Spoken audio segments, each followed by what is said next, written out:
adətən 5-ci gündən 6-cı günə keçən gecə olur. Çox maraqlı bir müşahidədir də. Niyə? Çünki dünya birjaları qapanır. Çünki dünya birjaları bu tipli şok hadisələrə həddindən artıq kəskin reaksiya verir. İstəyir neft qiymətləri olsun, qaz qiymətləri olsun, əmtəə qiymətləri olsun, başqa səhmlər olsun. Ona görə də mənə elə gəlir ki, mən ona görə dedim ki, bu həftə ərzində diplomatiya üçün son şans.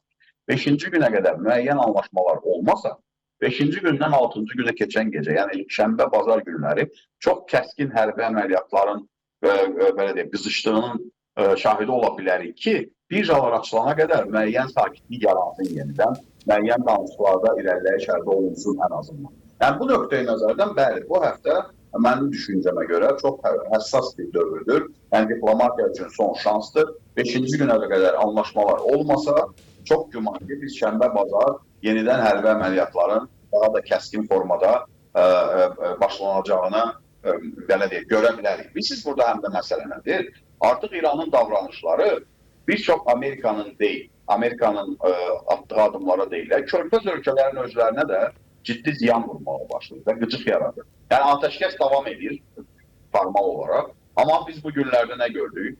Birləşmiş Ərəb Əmirliyinə, Saudiya Ərəbistanına dron hücumları oldu. Niyə? Adam sual verir də, niyə? Durduq yerdə niyə olsun ki bu dron hücumları? Deməli, İranda elə bir qüvvələr var ki, bu gərginliyin daim artmasında maraqlıdırlar.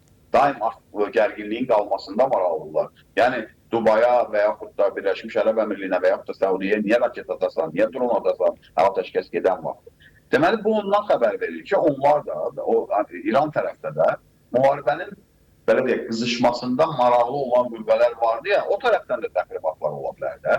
Elə bilin ki, həftə ərzində o tərəfdən də danışıqlar getsə də, gedən anda belə, yəni dolayı danışıqlar günü bugün də gedir də, gah Qətər üzərindən, gah İslamabad üzərindən, Pakistan üzərindən, gah Türkiyə üzərindən müəyyən danışıqlar gedir.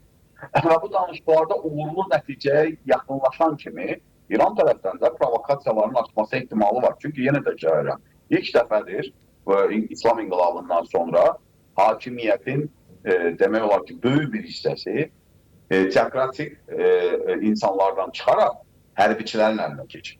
Onlar o şirinliyi, o əzəməti, o gücü hiss ediblər və onu əldən vermək istəmirlər ki, bu da İran üçün işte yaxşı bir əldə etmir də, onların iqtisadiyyatdan başı çıxmır, onlar iqtisadiyyatı idarə edə bilməyəcək, onlar problemlərin ancaq güc yolu ilə həllinə üstünlük verən insanlardır. Bu da İranın gələcəyində çox ciddi sorğu işarələri, sual işarələri yaradır.